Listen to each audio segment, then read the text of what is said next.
Hi, I'm Dana. Welcome to this week's video. I've been noticing a lot of comments on the Facebook page lately about situations where a baby was doing really well with the Sleep Sense program, but now after a few months you've hit a bit of a roadblock or a snag or a regression. So we're going to talk today about what to do when those situations occur.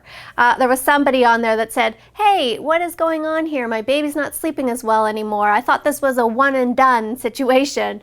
And I have to tell you, and I'm the bearer of some bad news here, but nothing in parenting is one and done. It just isn't.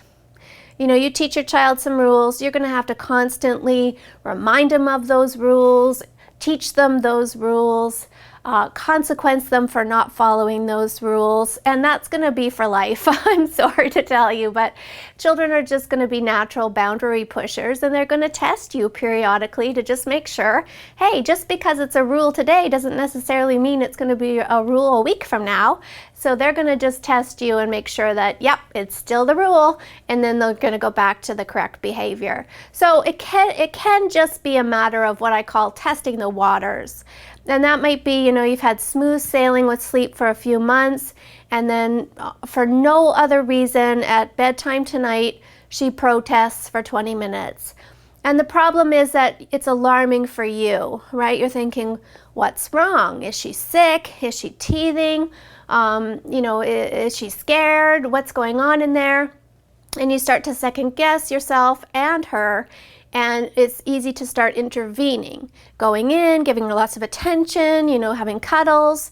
And a few nights of that, she will figure out very quickly that protest equals change, right? Protest equals reaction.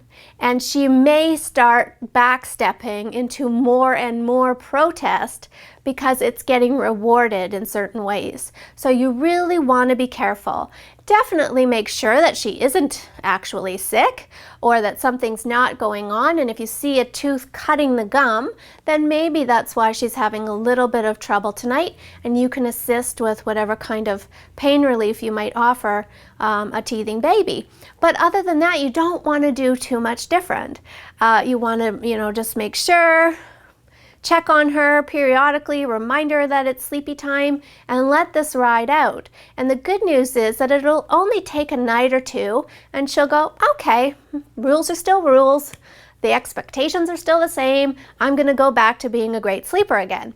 And you'll have a few months, and all of a sudden, out of the blue, she's going to do it again. And it tends to often occur around a developmental milestone. If she learns to sit up or is crawling or learning to stand or walk, you'll often find that there's a bit of a sleep regression around those situations as well. Same thing though. We're not going to change much about what we do in response because we don't want to inevitably reward behaviors that we don't want. So we're going to be really careful and cautious about that. Now, sometimes a baby just backsteps into old habits for no real reason. And what do you do if you've walked into that situation and now you need to get out? So that would be, protest for a couple of nights or random nighttime wake-ups. That can occur too. And you're thinking, I don't know, is he maybe hungry, going through a growth spurt? You don't know. So maybe you've gone in and offered a feed. After a few nights of this, now it's a habit again. And 6 months later, you're back to nighttime feeding. So that can happen too. And I get it, and there's no blame or judgment around that. I totally understand how it happens. I've seen it countless times.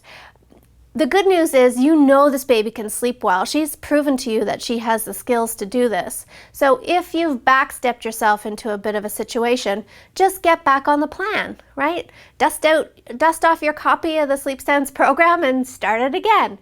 I would suggest you speed it up though, because she has the skills. We're not starting from ground zero here. So if you're doing the stay in the room method, you would just do 2 nights, 2 nights, 2 nights, and out you go. Or go back into a leave and check situation. Either is going to work just fine, but that's all you can do. You're just going to have to start again and know that there's going to be some protest again around this because she's had it one way for X number of weeks or months, and you're going to have to remind her that, nope, we're going to do it that way again. Here we go. And know that you'll get through it, and within a few days, she's going to be back to her great sleeping self.